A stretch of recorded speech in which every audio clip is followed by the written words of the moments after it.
Eclesiastes, capítulo 9, versículo 10, a primeira parte diz: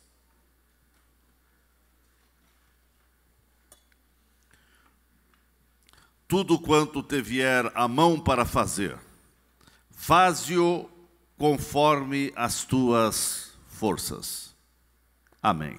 Pai Santo, nós te agradecemos e te louvamos por tudo aquilo que já ouvimos nessa noite, diversos louvores, e queremos que todos saiam edificados também pela palavra, para assim participarmos também da Santa Ceia. Te agradecemos, Pai, em nome de Jesus. Amém. Queridos assentados. Querida igreja, baseado nesse texto de Eclesiastes 9:10, tudo quanto te vier à mão para fazer, faze-o conforme as tuas forças. Eu quero falar nessa noite sobre 7 temas, 7 assuntos que vão fazer a diferença na tua vida. É claro que cada um desses temas pode-se trazer diversas mensagens, e mensagem para cada tema desse é uma mensagem. Mas eu quero falar sobre 7 assuntos que as atitudes que você tomar com respeito a esses temas vão fazer a diferença na tua vida. Meus queridos, as atitudes que você tiver para com esses assuntos como tempo, pecado, morte, serviço, amor, oração e Deus, são temas que vão fazer toda a diferença na tua vida neste mundo e na eternidade. Pois tempo, pecado, morte, serviço, amor, oração e Deus são temas que você não pode desprezar. E a tua ação, a tua reação, o cuidado, a valorização, a importância e a atitude para com esses assuntos vão trazer benefícios ou malefícios à tua vida. E sem dúvida nenhuma, as consequências boas ou más serão eternas diante das ações que você tiver com esses temas. Deixa eu falar um a um, ainda que bem resumido. Tempo. Grave bem isso, tempo. Deus é Senhor do tempo. E através da sua soberania, Ele faz como lhe apraz. O salmista já dizia no Salmo 31, no versículo 15: os meus tempos estão nas tuas mãos. Percebemos que o nosso tempo pertence a Deus e que todos nós somos apenas mordomos dessa dádiva divina, o tempo. Para melhor você entender, todos nós somos clientes especiais de um banco que trabalha não com dinheiro, mas com o tempo. Cada dia está disponibilizado na sua conta corrente do tempo um saldo de 86.400 segundos. Nada sendo possível transferir para o dia seguinte. Ao final de cada dia, seu saldo é zerado, independente de como você investiu, como você usou, como você realizou a ocupação desse tempo, se você desperdiçou ou soube usar. Neste banco, que todos nós somos clientes, todo início de um novo dia, a nossa conta é reiniciada, e todo final de um dia, tudo se evapora. Não existe sobras de um dia para o outro dia. Não há retorno de tempo. Tudo tem que ser gasto e investido da melhor maneira possível. Você precisa gastar, vivendo no presente, o seu depósito diário. Você precisa investir com sabedoria. Você precisa investir seu tempo com inteligência. Você precisa investir seu tempo com discernimento naquilo que for melhor. Não dá para guardar tempo para o outro dia. Ou você soube usar o tempo, ou o tempo se foi, e quem sabe você vai se arrepender mais tarde. Exatamente, precisamos saber o que estamos fazendo com o nosso tempo. Onde e como temos investido o nosso tempo.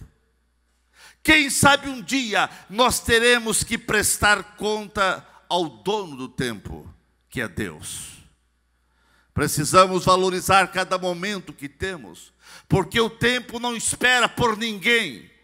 O ontem é história, o amanhã é um mistério, e o hoje é uma dádiva, é um presente que precisamos saber como estamos investindo.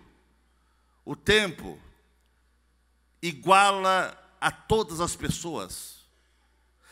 Todas as pessoas, ricas e poderosas, têm a mesma quantidade do que o pobre ou o paupérrimo.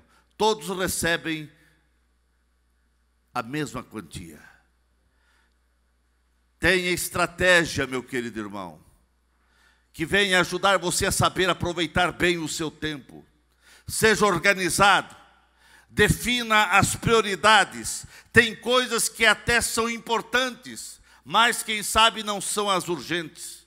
Faça planejamento porque quando se planeja, sua produtividade aumentará em todos os sentidos. Simplifique sua vida, saiba dizer não às coisas que não são importantes, ou aquelas que vão consumir o seu tempo com banalidades. Fuja dos ladrões do tempo. Tem muitas coisas que apenas vêm para roubar o teu tempo. E quantas pessoas estão dando trela para os ladrões do tempo? Seja equilibrado e realista. Invista o seu tempo no trabalho. Sim, tenha recreação, tenha lazer, tenha descanso, mas invista naquilo que vai trazer proveito. Invista na tua vida espiritual, na tua vida emocional, na tua vida secular da melhor maneira possível. Seja guiados pelos valores certos e administre o seu tempo com inteligência, porque a administração do tempo com sabedoria é obra relevante e de consequências incríveis para o crescimento espiritual, emocional e secular da sua vida. Poderíamos falar muito sobre o tempo, mas você tem o tempo que Deus tem te dado todo dia para você saber usar. E as tuas atitudes para com o tempo vão determinar como será o teu amanhã. Um outro tema que você precisa ter uma definição, como você age e reage com respeito ao pecado. Muitos perguntam o que é pecado. Pecado é tudo que separa uma pessoa de Deus. Pecado é errar o alvo. Ao criar o universo, Deus o fez debaixo de princípios rígidos, imutáveis e invioláveis. Princípios que governam o mundo material. Assim também existem leis espirituais que governam o seu relacionamento com Deus. O pecado da vida de uma pessoa o condiciona a perder as bênçãos de Deus e a própria salvação da sua alma. Salvação é uma obra planejada por Deus, consumada por Cristo e aplicada pelo Espírito Santo para a salvação de todo mundo. Mas tem pessoas que estão perdendo essa bênção por causa do pecado. O pecado leva o ser humano a viver separado de Deus e longe de Deus. E a pessoa longe de Deus, afastado de Deus, ele começa a se afastar da graça. E quem está afastado da graça morre espiritualmente. Todo ser humano em pecado está condenado à separação eterna. O pecado tem cegado as pessoas e não a deixa ver as falhas e o perigo iminente que está à sua frente. Para algumas pessoas, tudo é normal, tudo é relativo, tudo é festa. Mas entenda que o pecado vai levar você à morte eterna, à separação de Deus. O pecado sempre vai trazer consequências, ainda que essas consequências não sejam imediatas, ainda que essas consequências não venham no amanhã. Mas saiba, quem peca, as consequências virão. O pecado traz engano, o pecado traz guerra, o pecado traz confusão, o pecado oprime, traz escravidão, o pecado traz lágrimas, quebra a comunhão com Deus. O pecado destrói as pessoas. O pecado destrói a verdadeira alegria, a prosperidade. O pecado destrói a pureza, a paz, destrói a vida de intimidade com Deus. O pecado destrói a liberdade, porque quem peca é escravo do pecado. E você precisa saber que atitude você vai ter com respeito ao pecado. Essa atitude vai determinar se você vai para o céu ou não. Deixa eu falar um outro tema, que a morte. A morte é uma realidade que, por mais que não aceitamos, todo ser humano terá que enfrentar. É um assunto que as pessoas menos gostam de falar, pois é um tema que chateia, é um tema que entristece, é um assunto que provoca lágrimas, traz lembranças doídas e nos leva a questionar: por que aquele ente querido se foi? Infelizmente, todos os dias temos contato com a morte de alguma forma. É através das notícias, dos meios de comunicações, é a morte de um vizinho, de um conhecido, de um parente. É morte nas cidades, é morte no país, é morte no mundo afora. A morte acontecendo em todo o tempo. E um dia, queira você aceitar ou não, um dia seremos nós os personagens principais para ela, a morte. Um dia você estará morto. A morte sempre vai ser algo que causa muita dor. E é por isso que é um assunto que preferimos evitar a qualquer custo. Quem de nós já não chorou, já não questionou, já não indagou e ficou perplexo, sem ação, inerte e até profundamente chocado com pessoas do nosso relacionamento, pessoas conhecidas, que se foram, algumas de maneiras trágicas, e tudo isso tem golpeado os nossos sentimentos e o nosso coração. Mas eu quero dizer para você, querido irmão, a morte não será o fim da história de uma pessoa.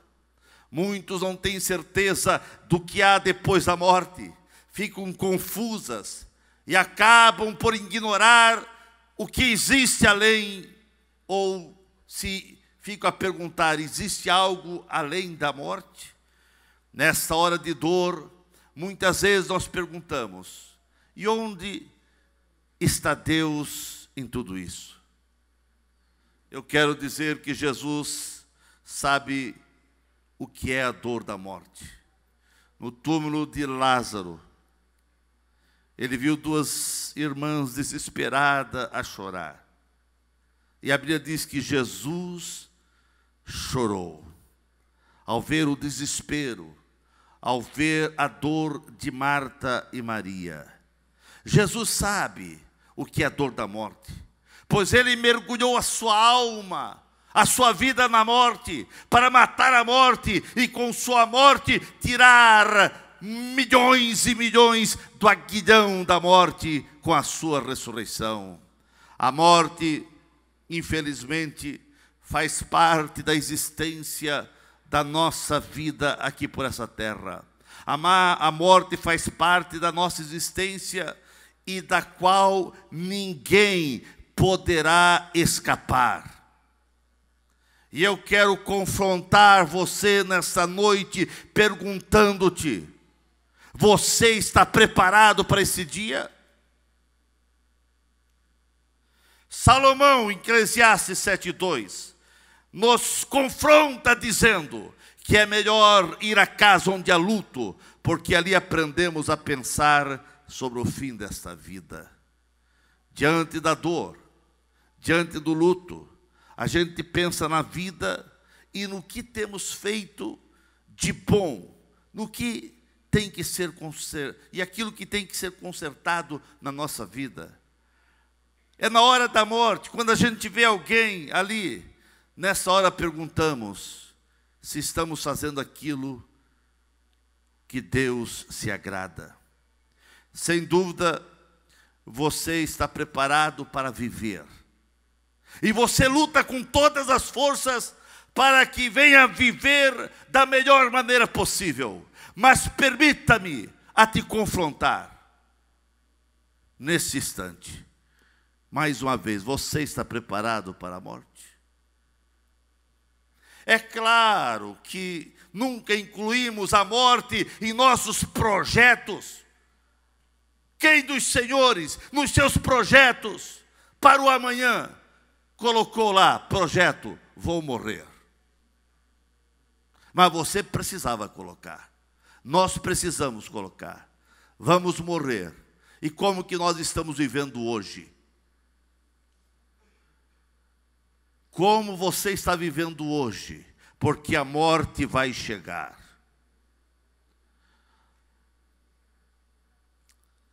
A morte vem, irmãos. E cuidado, para você não ser pego de surpresa. Quando a morte vem, ela sempre chega de surpresa. Na Bíblia Sagrada, em Lucas capítulo 12, versículo 16 em diante, é relatado um grande empresário do agronegócios que dizia: vou derrubar esses celeiros e vou fazer outros maiores. Vou colocar toda a minha grande colheita nos novos celeiros. Ele ainda dizia para si mesmo: tenho em depósito muitos bens para muitos anos. E ele dizia: descansa, come, folga e bebe. Mas naquela noite veio a morte. Esse empresário do agronegócio estava preparado para ficar construindo e para ver as grandes colheitas, mas não havia se preparado para ir para o outro lado da vida. E a Bíblia diz que Deus disse: louco, insensato, esta noite vai chegar a morte, e o que você tem ajuntado? Para quem será aquilo que você tem feito? O futuro, irmãos, pertence somente a Deus. Sempre será inútil para uma pessoa, e principalmente para um crente, fazer planos e projetos apenas pensando no material, e nunca investir na obra de Deus com seus dízimos, com suas ofertas, pois esse investimento é que será computado nos céus. Foi Deus que disse. Porque aquele homem só tinha investido aqui na terra, só pensava aqui na terra, e a palavra de Deus disse: louco, esta noite vão pedir a tua alma. E o que você juntou? Ele tinha juntado apenas para viver na terra e não fez nada para ajuntar no céu. E o que você tem feito? Só pensando aqui na terra. Nem as suas ofertas, nem seus dízimos estão mais vindo à casa do Senhor. Você vai receber, quem sabe, a palavra: louco, esta noite vão pedir a tua alma. Seus valores materiais não terão nenhum valor eterno, porque Jesus disse que o mesmo havia entesourado para si mesmo. O que tem valor na eternidade, ele não possuía. porque nunca havia juntado tesouro no céu, mas somente na terra. Você tem sido fiel com suas contribuições para ajudar a expansão do reino de Deus aqui na terra? A morte. Que coisa terrível a morte. Mas ela vem. Ela traz tristeza. Nesta semana, terça-feira, no velório da esposa de um obreiro, de um pastor, uma menina de 2 anos, chorando, e dizia: eu quero minha mãe, eu quero minha mãe. Corta o coração de cada um de nós. Ninguém gosta de falar de morte, mas ela é tão real como você está me vendo. E você está preparado para esse momento? Se prepara para tudo nessa vida. Se prepara para casar, para namorar, para festejar, não é pecado. Tudo vale. Mas o mais importante, as pessoas têm deixado de lado: se preparar para morrer. E o mais triste é que tem crente que não está se preparando para esse momento. Tem alguns crentes que parece que estão apenas pensando no aqui e no agora, ou pensando que vão viver para sempre. Mas a morte não marca o dia. A morte não marca a hora.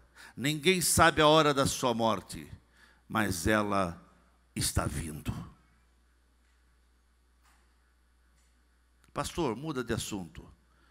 O que você pensa e o que as tuas atitudes com respeito à morte vão determinar se você vai para o céu, se você vai estar com Deus, ou se a tua vida será tristeza, não só aqui, mas será muito triste na eternidade. Porque um homem, chamado apenas de rico, ele se preparava para muitas festas, mas ele morreu e não foi para o céu. Não porque era rico, porque o rico também vai para o céu, se ele teme ao Senhor, mas porque ele desprezava o pobre Lázaro. Ele não temia o Senhor. E lá no inferno, ele queria que pelo menos alguém viesse molhar a sua língua. Ele estava em desespero. Meus queridos, quantas pessoas que estavam entre nós e se foram. Não queremos julgá-las, mas só a eternidade vai revelar. Mas não estavam preparados para a morte. E a morte vem.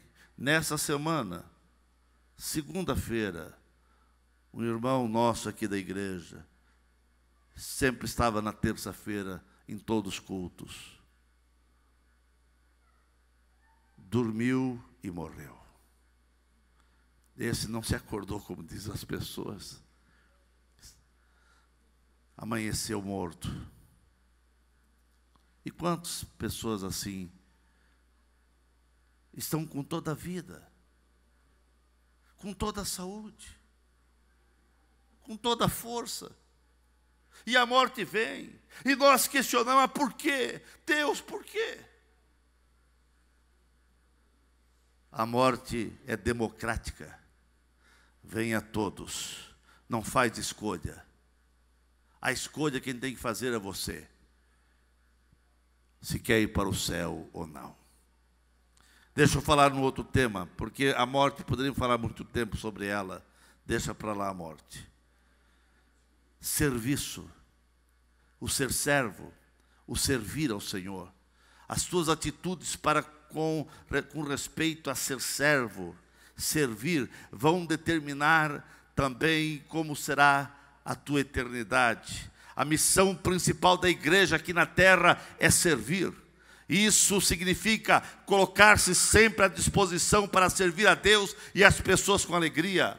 Jesus utilizou diversas formas de ensino para treinar seus discípulos, pregação, parábolas e muitos outros. Porém, sem dúvida, a forma mais contundente foi o método pedagógico baseado no exemplo. Lá no Evangelho de João 13, Jesus lava os pés dos discípulos, ensinando uma lição profunda. Tudo que Jesus estava fazendo implicava em servir, e era isso o que ele queria inculcar na mente, no coração dos discípulos, que eles precisavam servir. Servir ao próximo sempre vai implicar em dar maior conforto, tratar bem as pessoas e lutar para que o maior número possível de pessoas venham ser incluídas na igreja e que as mesmas possam trilhar a jornada por essa terra com segurança, servindo ao Senhor com alegria. Sabemos que este princípio de ser servo, de servir, serviço na igreja, contraria totalmente o padrão de conceito do mundo lá fora e também vai de encontro aquilo que muitos cantores e até pregadores nas suas mensagens dizem nos dias atuais. Há alguma música que todo mundo tem apenas que ser servido. Não, nós todos temos que ser servo. Esteja bem ciente, querida igreja, você, eu, nós fomos chamados para servir, para ser servo, e você vai entrar no céu, não é como pastor presidente, como presbítero, diácono, auxiliar, evangelista, ou líder de um departamento. Você não vai entrar no céu como cantor, você não vai entrar no céu como algum adjetivo, não, você vai entrar no céu porque é servo, servo bom e fiel, entra para o gozo do meu Senhor.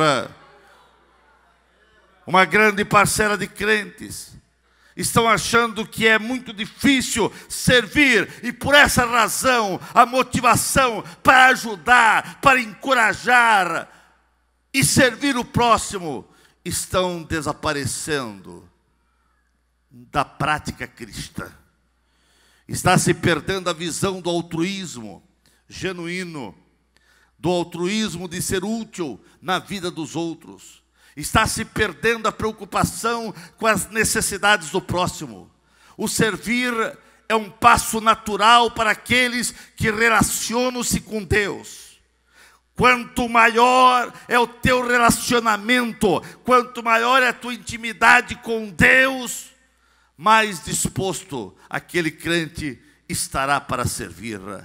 A disposição de um crente em servir a igreja com seus talentos, virtudes e contribuição revela o seu grau de intimidade com Deus e o seu compromisso com o reino de Deus aqui na terra. Com essa atitude de servir, Jesus mostrou o verdadeiro chamado de todo cristão: o serviço, o negar a si mesmo, o colocar-se nas mãos do Senhor para servir sempre. É isso que o Senhor requer de nós crentes. Não podemos dizer que somos discípulos de Jesus se não estivermos à disposição do Mestre para servir. Quem serve voluntariamente, com amor, com gratidão, este é um grande parceiro de Deus na restauração do mundo que Deus planejou salvar. Você foi chamado para servir e você precisa cumprir essa primícia, ser servo. Deixa eu falar do outro tema: amor. Vivemos em um mundo hedonista, onde cada vez mais o que está em evidência é o eu. O importante sou eu. O resto é resto que se dane. É assim que o mundo pensa. É assim que o mundo faz. Mas, infelizmente, o hedonismo tem entrado também na igreja. E a prática do amor cristão está saindo de muitos corações. Falar de amor é uma coisa relativamente fácil. A palavra amor tem uma abrangência muito ampla. O complicado, o difícil, está em colocar em prática o verdadeiro amor. Vivemos num mundo desprovido de amor. O que a sociedade sente é apenas o amor interesseiro, que leva as pessoas a pensar somente em si e leva as pessoas a distanciarem-se de Deus. De todos os mandamentos, 2 são fundamentais para a vida. Um é amar a Deus acima de todas as coisas. O outro é amar o teu próximo como a ti mesmo. Parece que esse mandamento não está sendo entendido pela humanidade. E se estão entendendo, estão fazendo de desentendidos, pois a maldade, o ódio, a crueldade de uns para com os outros tem extrapolado a uma situação nunca imaginável. Todo amor emana de Deus. Assim, aquele que não ama a Deus não conhece esse amor. Todo amor emana de Deus, e aquele que não ama a Deus não conhece, aquele que não ama não conhece a Deus. Sabemos que a palavra amor tem sido banalizada, principalmente no nosso vocabulário, ou enfim, no vocabulário de todos, quem sabe, as línguas do mundo. As pessoas dizem que amam uma comida, que amam um sorvete, que amam as coisas, que amam um amigo, e também alguns que amam a Deus. Mas o verdadeiro amor não é simples como gostar de um sorvete ou de uma comida apetitosa. Quando falamos do verdadeiro amor, estamos dizendo do amor de Deus, derramado em nossos corações através de Cristo Jesus, que aquele amor que nos leva a se esforçar, a um sacrifício, a sem medir esforços para abençoar o outro. Estou falando do amor que se doa em prol do próximo, independente de receber algo em troca, independente de qualquer coisa, ele aceita o próximo como ele é, e ele ama as pessoas. O verdadeiro amor aproxima as pessoas. O verdadeiro amor atrai pessoas e une os corações e nunca distancia. O verdadeiro amor exerce misericórdia e tem misericórdia de alguém. O verdadeiro amor é aquele que tem misericórdia e sente a dor do seu próximo. Sente amor das pessoas. É aquele amor que ele compadece do sofrimento do outro. O verdadeiro amor vence as barreiras. O verdadeiro amor crê no impossível. O verdadeiro amor está aberto para o perdão. Quem não perdoa é porque não ama, porque quem ama, perdoa. O verdadeiro amor é aquele amor que sempre está estendendo a mão para ajudar, para levantar um necessitado, para abençoar as pessoas. E através da atitude amorosa, ele sempre está glorificando a Deus. O que você faz com amor vai depender também da tua vida no amanhã, e isso tem consequências boas ou não eternamente. Deixa eu falar sobre um outro tema: oração. Você pode influenciar o mundo inteiro através da oração. O projeto de Deus é que todo crente possa tornar-se poderoso na oração, porque a oração feita por um justo tem muito em seus efeitos. Através da oração, você pode colocar-se ao lado dos grandes evangelistas, enquanto eles pregam em alguma parte do mundo. Através da oração, você pode acompanhar qualquer missionário nas partes mais remotas do mundo, e você pode acompanhar ele com as tuas orações. Através da oração, você pode ajudar o pastor no ministério da igreja local a obter grande vitória quando você intercede por aqueles que pregam, por aqueles que cantam, por aqueles que estão na frente de um trabalho como este. A oração é o maior recurso da igreja. É o meio eficaz de preparar os corações para ouvirem a palavra de Deus. Todo avivamento, tudo aquilo que Deus quer realizar na igreja é precedido por muitas orações. Você quer avivamento, você quer maravilhas dos céus na tua vida, ore. A oração é o caminho que vai fazer com que as janelas dos céus se abram e as bênçãos sejam derramadas. Quando Deus quer realizar algo em favor da igreja, quando Deus quer realizar algo em favor de uma pessoa, de uma família, o desejo divino é que este ato venha a ser realmente precedido por muitas orações.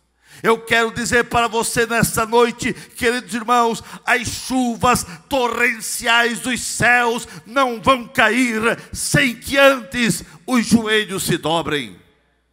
Deus não vai sarar nossa terra brasileira sem que primeiro o seu povo, que se diz crente, se humilhe e ore fervorosamente.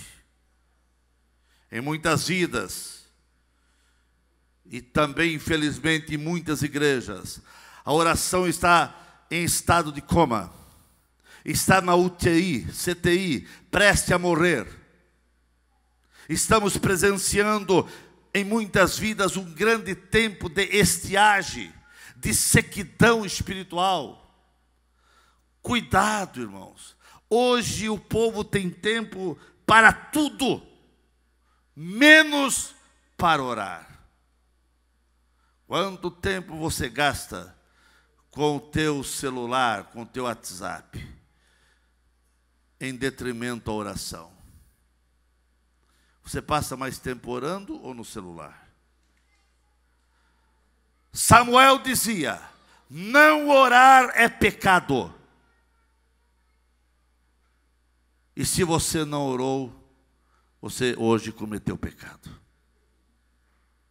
Quando a igreja ora, os céus se abrem, o inferno treme e as coisas acontecem na terra. A oração libera as bênçãos de Deus. A falta de oração priva-nos das bênçãos que são nossas. Foi Jesus que disse: nada tendes porque não pedis. Onde se ora, a aridez é banida, desaparece. O deserto floresce, vira um pomar cheio de verdes e de muitos frutos, onde se ora. Você tem orado? Devemos orar sempre. Não pode haver silêncio na nossa vida. A falta de oração é a causa de vidas se tornarem raquíticas na igreja. Mas o pastor está na igreja, mas está raquítico, não se vê fruto, porque não ora. Irmãos, parece que nós estamos vivendo uma geração que estamos percebendo que a oração está desaparecendo. Começa nos cultos, onde alguns oram, quando chegam, outros não oram.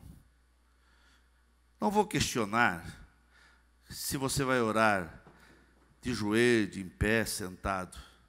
Mas você não pode perder o costume, e é um costume bom na Assembleia de Deus, quando chega no templo, se ora, ou de joelho, ou sentado mesmo, ore, ore.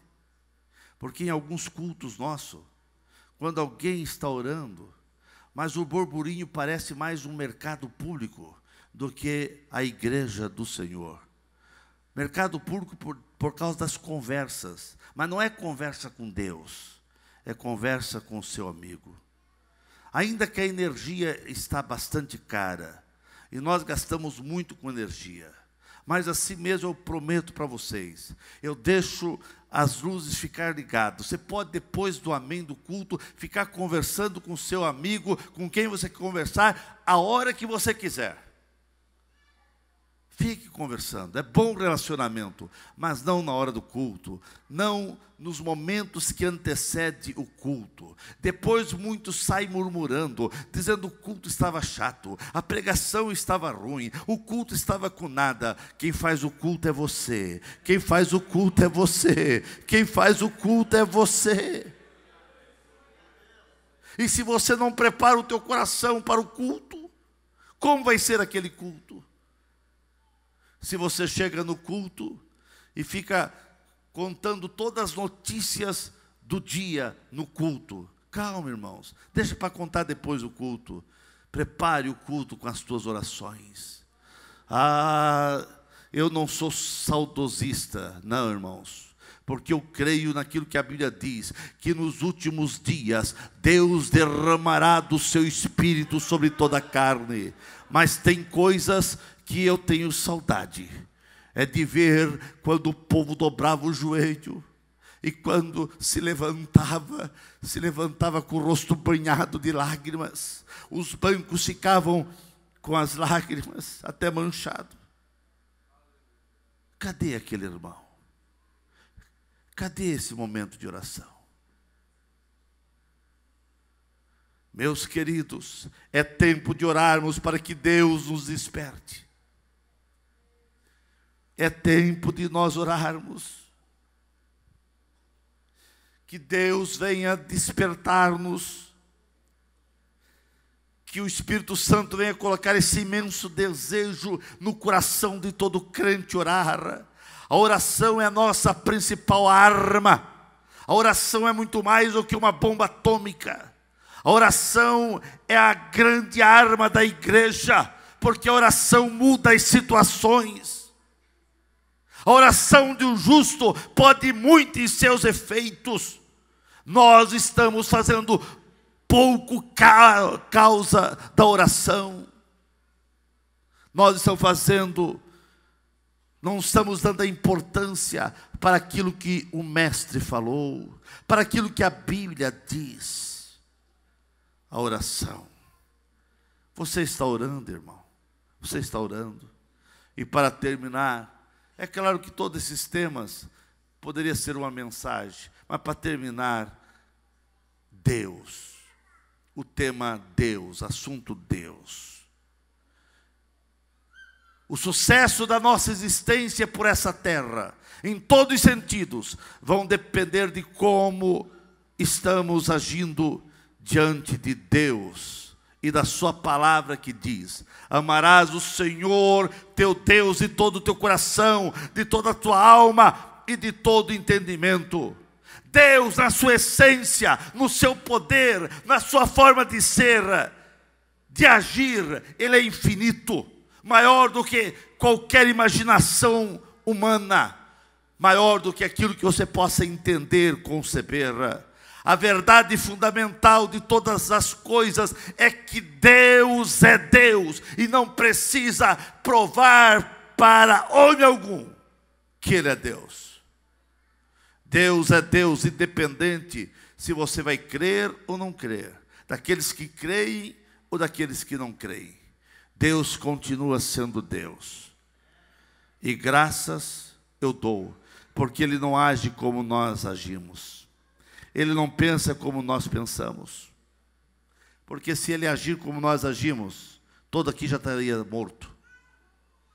Porque na nossa agir, no nosso pensar, nas nossas justiças, nas nossas revoltas com alguma coisa que a gente não gosta, nós já estaríamos matando todo mundo.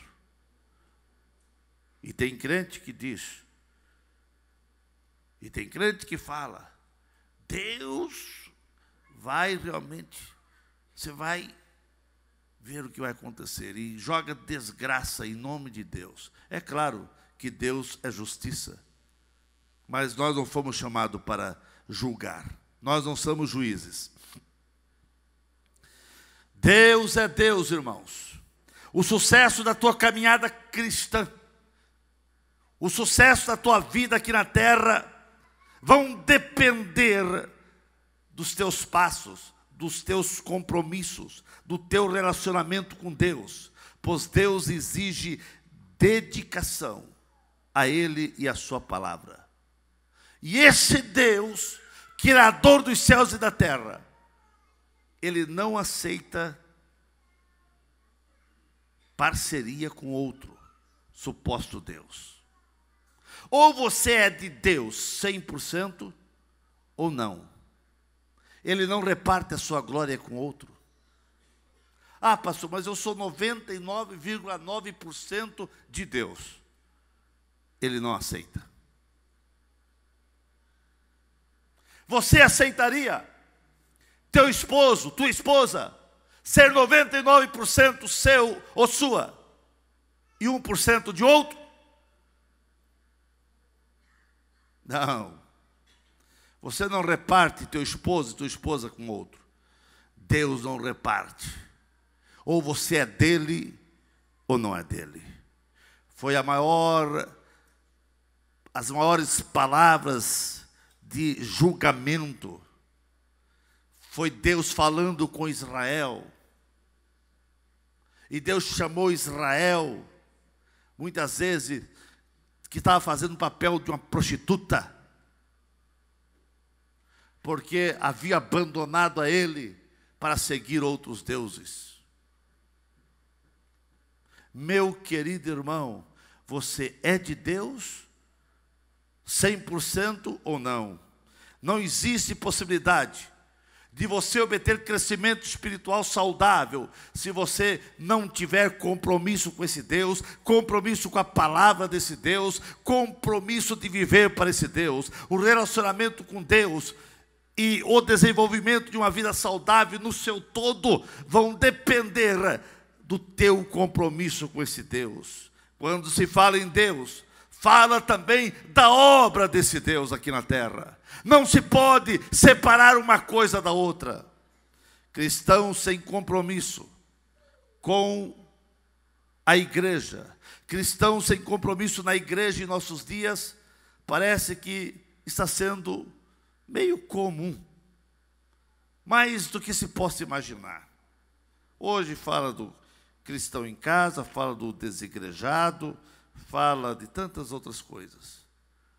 E até se apregoa que não precisa ir na igreja. Mas Deus disse pela boca do profeta Jeremias: maldito aquele que não amar essa obra e fizer essa obra relaxadamente. Quantos que estão substituindo suas responsabilidades na obra do Senhor por qualquer outra coisa? Eu quero dizer que o radar de Deus está vendo as tuas atitudes e as tuas ações. Compromisso com Deus, com a sua obra, só pode ser comprovados por meio de uma vida dedicada. É a tua dedicação para com a obra de Deus que vai também dizer se você ama esse Deus. Só teremos compromisso com Deus se tivermos compromisso com a igreja e com a obra de Deus. É impressionante o número de pessoas que acham que para ser cristão saudável não é necessário ir à igreja ou estar na igreja ou participar dos cultos.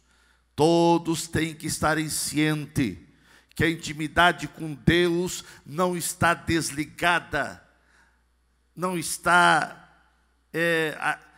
tirada da vivência do culto. O salmista já dizia no Salmo: vale um dia nos teus átrios do que 1000 em outros lugares. O salmista dizia: alegrei-me quando me disseram, vamos à casa do Senhor. O salmista dizia: a minha alma suspira pelos átrios do Senhor. O salmista dizia: bem-aventurado os que habitam na tua casa. Aquele que não vem à casa do Senhor, então não é bem-aventurado. E uma pessoa não aventurada é uma pessoa maldita. Crente que não vem à casa do Senhor e pode vir, ele não é bem-aventurado. Você que vai escolher. Eu louvo a Deus, porque você que está aqui é bem-aventurado, porque você veio à casa do Senhor. Ao longo da vida ministerial, o Senhor Jesus esteve continuamente no templo.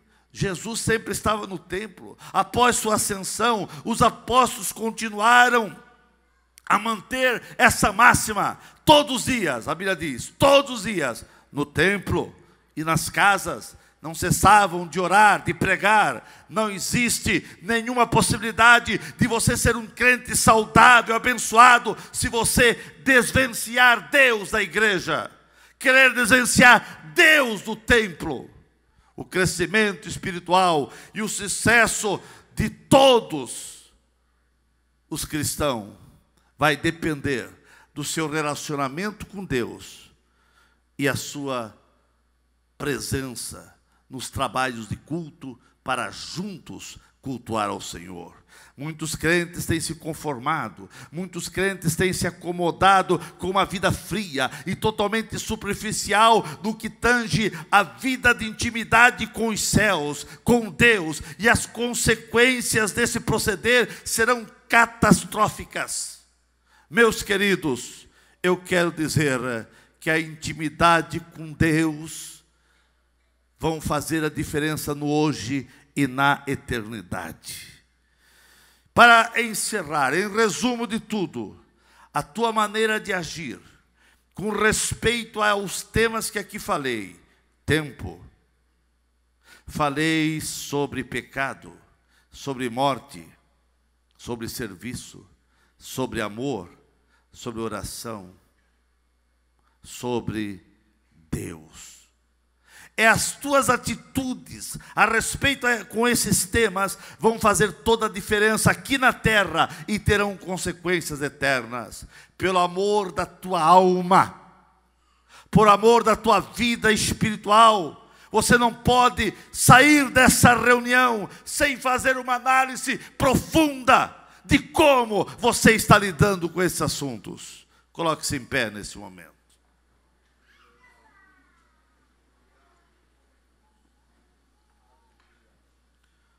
A tua atitude para com esses temas vão fazer a diferença na tua vida.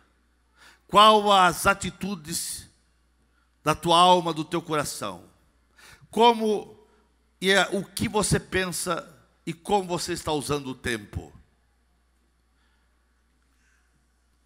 Como você está lidando com as tentações e o pecado? Como você está lidando e o que você pensa da morte? Como você está lidando com essa questão de ser servo, de colocar-se à disposição do reino para servir? Como que você está vivenciando o amor cristão, o amor de Deus que é derramado em nossos corações? Como você está sendo um instrumento de amor para a vida dos outros? Como que está a tua vida de oração? E como está a tua intimidade com Deus? Baixe a cabeça. Baixe a cabeça e vamos falar com Deus.